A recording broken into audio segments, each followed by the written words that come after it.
દાહોદથી સમાચાર કે જ્યાં લીંબડી ભરૂચ ટોલ બૂથના ટેક્સમાં વધારો થઈ ચૂક્યો છે, એટલે કે 1 એપ્રિલથી વાહન ચાલકોને વધારે નાણાં ચૂકવવા પડશે। કાર માટે ₹5 અને એસટી બસમાં ₹12નો વધારો થઈ જશે। લોડિંગ ટ્રકોમાં 15 થી 20 રૂપિયાનો વધારો ઝીંકવામાં આવ્યો છે। વધુ વિગતે વાત કરવા જોડાઈ રહ્યા છે TV9 સંવાદદાતા પ્રિતેશ પંચાલ। પ્રિતેશ, આ વધારો આખરે 1 એપ્રિલથી લાગુ થવા જઈ રહ્યો છે, શું વધુ વિગતો મળી રહી છે? જી ચોક્કસ, જે દાહોદ જિલ્લાની અંદર 2 ટોલ નાકા આવેલા છે, જેમાં એક ભતવાડા અને લીંબડી ભરોડ ટોલ બૂથ આવી રહ્યો છે। 1 એપ્રિલના દિવસથી અહીંયા જે ટોલમાં વધારો આવી રહ્યો છે। જ્યારે વાત કરીએ કે જે કાર હોય તેમાં ₹5થી વધુનો વધારો આવી રહ્યો છે, એસટી બસ હોય તેમાં ₹12થી વધુનો વધારો આવી રહ્યો છે। સાથે સાથે જે લોડિંગ ગાડી છે અને જે મોટા વાહનો છે તેમાં 15 થી 20 રૂપિયાનો વધારો આવી રહ્યો છે।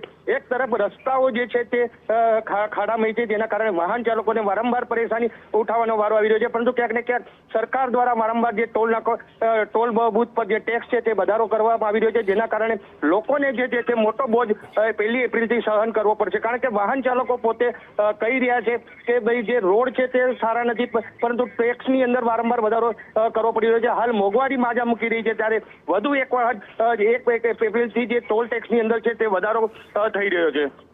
બરાબર પ્રિતેશ, તો એક તરફ સુવિધામાં કોઈ જ પ્રકારનો વિશેષ વધારો નથી, પરંતુ તેની સામે ટેક્સમાં વધારો થઈ રહ્યો છે, ત્યારે લોકોના ખિસ્સા પર વધુ ભારણ પડશે અને આ ટોલ બૂથ પર તેમને 1 એપ્રિલથી વધારે નાણાં ચૂકવવા પડશે।